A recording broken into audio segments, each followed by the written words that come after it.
Picture this: two fishermen, alone on a dark, lonely riverbank, when a blinding light tears the night apart. Claws, sharp, cold, inhuman, snatch them from the ground, pulling them toward a humming, metallic craft. October 11th, 1973, Pascagoula, Mississippi. A story so strange, so vivid, it's hard to shake. Were these claw-handed aliens real visitors from beyond? Or something else entirely? Something we can't quite grasp? Stay with me as we unravel one of the most chilling abduction cases ever told. Eyewitness terror, haunting details, and questions that cling to you long after the story ends. By the time we're done, you'll be asking, what's really out there?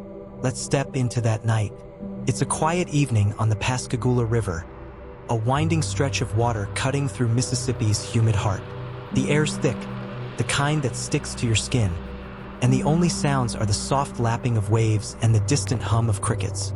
Charles Hickson, 42, a weathered foreman with a square jaw and a no-nonsense edge, stands beside Calvin Parker, a lanky 19-year-old still wet behind the ears. They're fishing, rods propped against the bank, lines disappearing into the inky water. These aren't men chasing UFOs or spinning tall tales for kicks. They're just regular folks, out for a simple night. But the universe, it seems, had other plans. It starts with a sound, a low, throbbing hum, faint at first, like a machine waking up in the distance. Charles cocks his head, squinting into the darkness. Calvin freezes, his bait forgotten. The hum grows louder, sharper, until it's buzzing in their bones. Then the sky ignites. A blue glow, electric, unnatural, floods the riverbank, casting long shadows behind them. It's not a plane, not a star, not anything they've ever seen. It's a craft, oval, metallic, about 30 feet long and 8 feet high, hovering just above the ground. No engines, no wings, just a smooth, seamless shell pulsing with that eerie light. Charles later said it felt like the world stopped, like time itself was holding its breath. Calvin couldn't scream. His voice was trapped in his throat, his eyes locked on the thing. And then they appear. 3 figures slip out of the craft. Not men, not animals, but something else entirely. They're tall, maybe 6 feet, with gray, wrinkled skin that looks like it's been left out in the sun too long. Their heads are bulbous, with no necks, just slits where eyes and mouths should be. And their hands? Not hands at all, claws pointed and mechanical, like pincers on some deep-sea creature. They don't walk. They float, gliding toward the fishermen with an eerie grace. Could this really be happening? 2 guys, minding their own business, suddenly staring down something that defies every rule of nature? Charles tried to bolt, he'd swear to that later, but his legs turned to lead. Calvin stood rooted, trembling as those claws reached out. A cold jolt hits them, and suddenly they're off the ground. Not running, not falling, just floating, weightless, toward that glowing craft. Charles felt his body lift, his boots dangling uselessly above the dirt. Calvin's mind reeled, his breath shallow. They're pulled inside, the craft swallowing them whole. The interior's stark, metallic walls, no windows, no controls, just a cold, sterile void. The beings don't speak, don't gesture, they just move, precise and silent.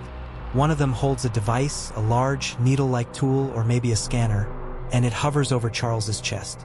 He feels no pain, just a numbing chill, like he's being dissected without a single cut. Calvin's not so lucky. He blacks out, his brain shutting down under the weight of it all. How long are they in there? 10 minutes? An hour? Time twists and bends until it's meaningless. Then, just as abruptly, they're back.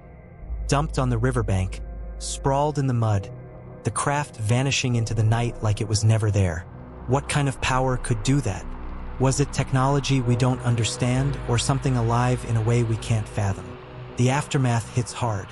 Charles and Calvin stumble to the sheriff's office, their clothes damp with river water and sweat, their faces pale as death.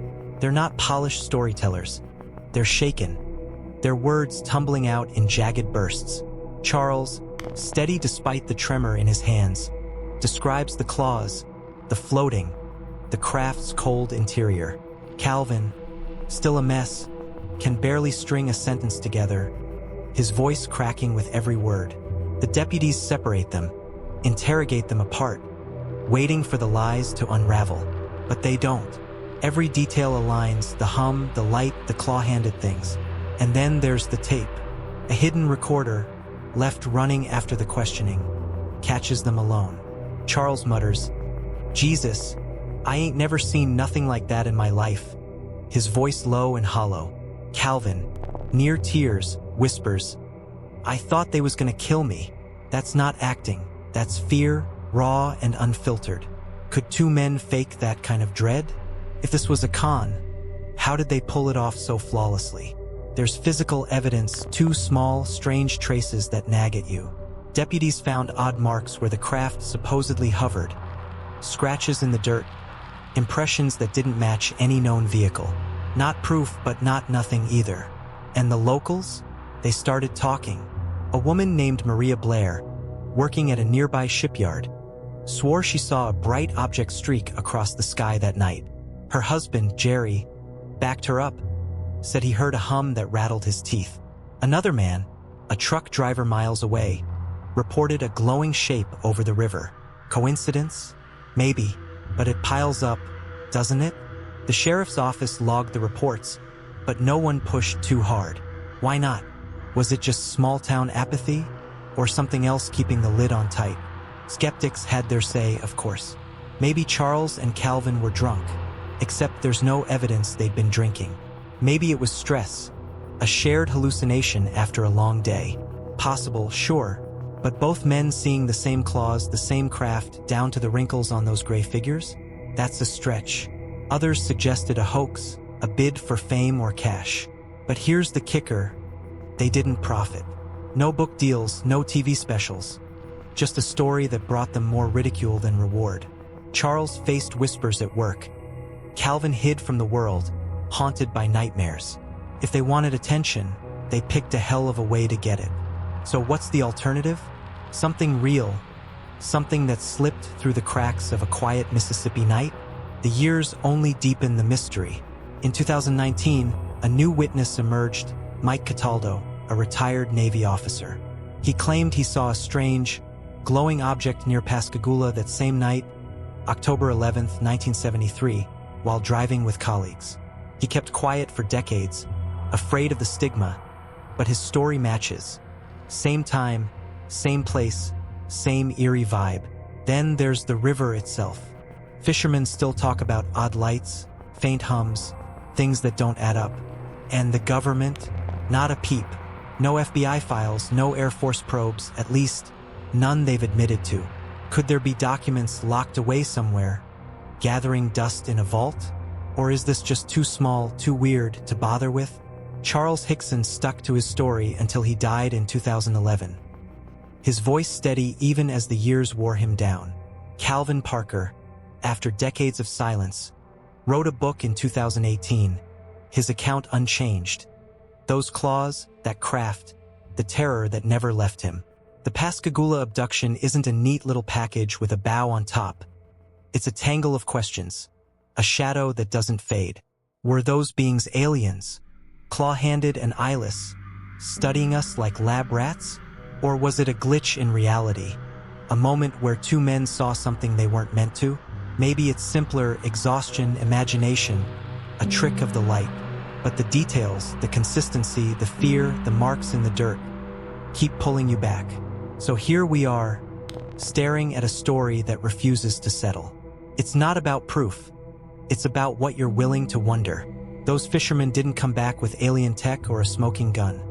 Just a tale that's too strange to dismiss, too human to ignore. What do you think? Could something be out there watching from the edges of our world? Or is this a puzzle we've built ourselves, piece by uneasy piece? Hit the comments. Tell me where you land on this. If this got your mind spinning, subscribe. We've got more mysteries like this waiting. And if it made you question what's possible, share it with someone who loves a good, unsettling riddle. Until next time, keep your eyes on the sky.